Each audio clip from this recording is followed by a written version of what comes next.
Hello everyone and welcome to the YouTube channel of Being ACCA. This is Tushita Gupta, ACCA affiliate, and in this video we are continuing with our PM Pre-June mock exam. So this is the third OT case study, the last one for your section B. This is the name of the company is Solar Company. So as you can see through the first requirement itself, overhead absorption per unit. So I can ascertain that it is about the overheads unit where we have learned about different absorption techniques. So specialized cost accounting techniques, you can say. So this is the entire case study basis which we have to answer questions 26 to 30. So let us read the scenario once. Solar Company produces a range of solar-based household lighting systems such as ceiling light, garden light, table lamp, and others. With the advanced manufacturing technology used, some of the simpler products were produced from a few sharing production lines, while other products with more sophisticated electrical components were produced from another set of production lines. For product valuation and pricing purpose, the company adopts a cost plus pricing approach with 20% markup on production cost. So they are marking 20% up as a profit on their production cost. As for the system of production overhead absorption, a traditional single factor model based on machine hours have been in use. However, as a preparation to apply ABC system for overheads absorption, the budgeted information of the company for the coming quarter that fit ABC system are as follows. So you have the cost pools, you have the cost drivers. The above budget has included estimated activities required for a quotation required by a small company to supply two models of garden lights, model X and Y. So out of these 200,000 machine hours that we have in total, this order is also something which is included in this. So the estimated activity levels of the quotation are given below, X and Y. These are the number of machine hours that they're going to be taking, setups, number of parts to be handled. Based on the existing overhead absorption system in use, the proposed price to be quoted, including the prime cost for model X and Y, is given to you as $80 and 68.4 per unit respectively. All right, so this was our case study. Now let us move to the very first requirement that is there with this question. So the first thing that this asks you is based on the existing system, which option shows the overhead absorbed per unit of model X and Y. So over here, you have to find out the overhead absorption for model X and Y, and you need to select whichever option is giving you the correct cost for both of them. So let us work it out individually. Firstly, I need to find out how much per hour are we charging. So the present system, like I told you, a traditional single factor model based on the machine hours have been in use.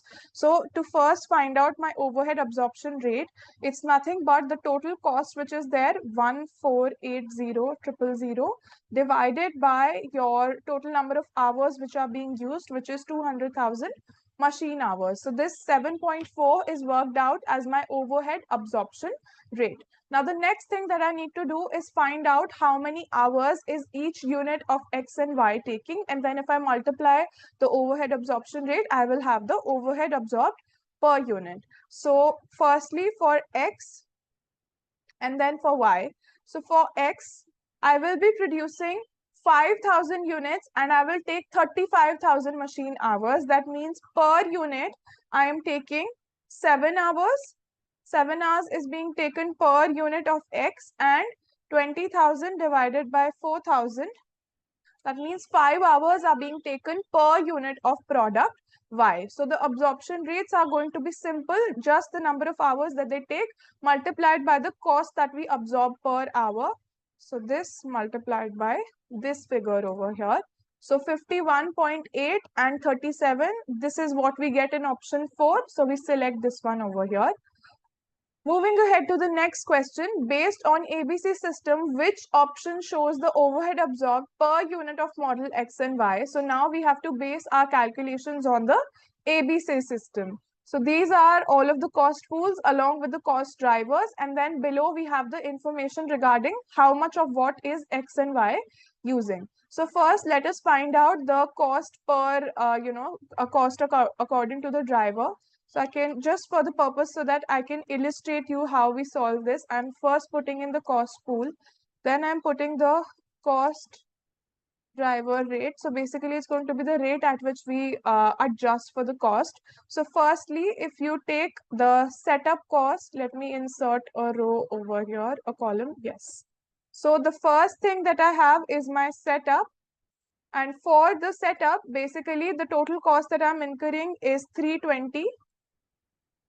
And the rate, basically this is going to be divided per setup. It's going to cost me this value over here divided by 40, which is the total number of setups which are there. So that means every setup is costing me $8,000. Similarly, I will do it for rest of the costs also. Component handling, this in total is costing me 300,000. So my driver rate is going to be this divided by the number of parts which are handled, which is 100,000. So that gives me 3. Then for the production, so my production is 550,000. And the total number of machine hours are 550. You can take this figure from here divided by 200,000. So this is my rate. And then for the finished goods, I have 400,000. This needs to be spread across 50,000 units which are produced in total. So divided by 50,000. So with this, these are my cost drivers rate which I basically have. Now let us see for X and for Y. We over here have to find out the per unit. So we'll work in per unit terms. This is for model X and this is for model Y. Let us scroll down to the information where we see how much are they using of what. So if you see for setups, for product X, it's going to take 4 setups in total. This is the cost per setup multiplied by 4 gives you the total setup cost. Now, if you want to find it out per unit, you will need to do the, divide by the number of units and you will have your answer in per unit terms also. So let us keep working towards the other things as well. Now, if I constantly do it for the Y also, this is the driver multiplied by 6. Similarly, for component handling, parts handled, so per part it is $3 and with product X I'm handling 6,000. Over here again per unit is same, then I'm handling 9,000. For the next one, machine hours 2.75 per hour and 35,000 is the number of hours that I'm using. 2.75 multiplied by 20,000. And then last but not the least, I have the finished goods handling, which is dependent upon the number of units. So number of units is 8 per unit is the cost multiplied by 5,000 over here. And then 4,000 multiplied by 8 over here. So with this, we have arrived at the, the cost which we have allocated between the model X and Y. Now, these are the total. If you sum all of this up, you're going to have the total. You can copy this to the other cell as well. So with this, these are the total costs. Now, if you just divide this by the number of units that we are going to be producing, units that we are producing is 5,000 and 4,000 respectively. So if you just divide the total allocated by the number of units, you will have the per unit cost. So for this model X, you're getting 37.25 and for model Y, you're getting 40.5. Let's see which option gives you this. I think it is option 2 over here. So we select that and we move ahead to the next question. Select whether each of the following statements pertaining to the price quoted for model X and Y are correct or incorrect. So the first statement tells you the price quoted for both model X and Y are likely to affect the markup achieved as compared to the target of 20%. So if you see the cost which has been quoted over here, it is 80 and 68. And what we have found out is that the apportion cost is, this proportion over here. So if you see, are we given with the total cost?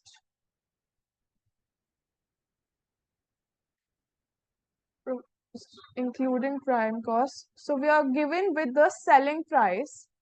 So we have the selling price given to us as 80.4 and then 68.4.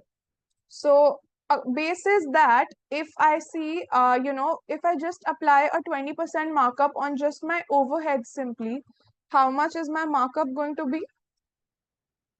Markup is going to be, if I just multiply this by 1.2 so that I see how much am I basically getting.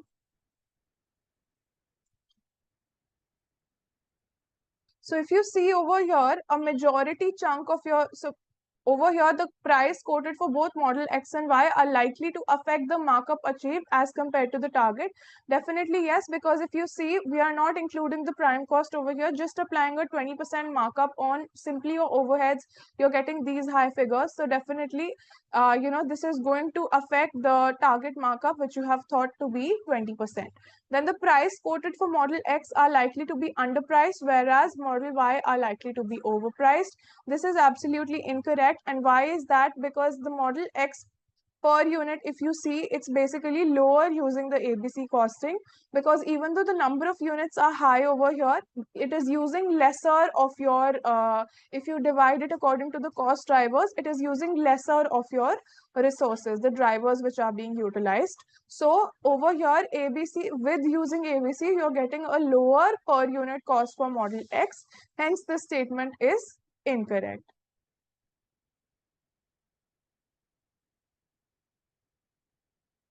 Let us move to the next question.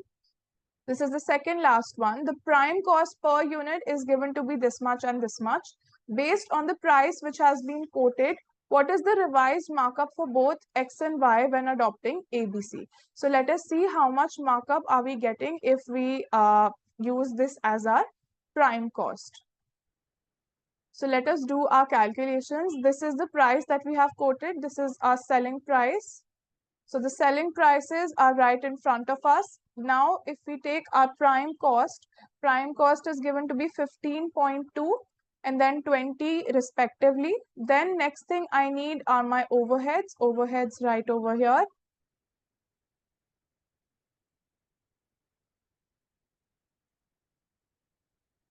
These were the overheads which we had calculated.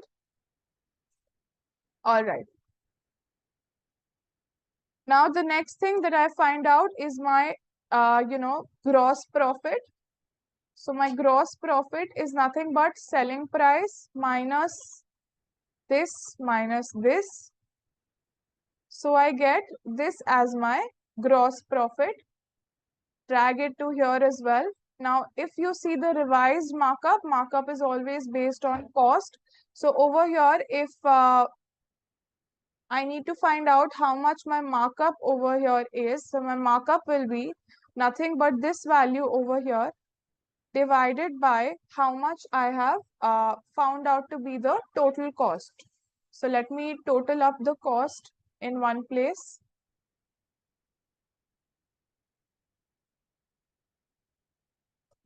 Total cost is nothing but prime cost plus your overheads. So this is what your total cost looks like. So your markup is nothing but your gross profit divided by the total cost. So with this, you get 53.29% and then 13.05 or roughly 0.6 is what you get over here. So I think it's option 1 that could be our potential answer. All right. Now moving to the very last question, which of the following statements is not true about the adoption of ABC system? So we have to select which is not true over here. So ABC system will not improve the accuracy of the product cost information regardless of the complexity of the production process. This is definitely true because, when basically this statement is saying that it will not improve the accuracy of cost information. This becomes your answer over here because this is in fact true. This is not true, and you have to choose the option which is not true. This becomes a little bit confusing over here because you have to select something which is false, and this statement is also false over here. So this is your answer. Now let us see why these are all are true. ABC system is more suitable for highly automated manufacturing environment as compared to labor intensive. This is absolutely correct. ABC system may require a significant change in the design of the information. Yes, that's true, because how they collect information, now they're going to have to make detailed information available for using ABC. So this is also not true.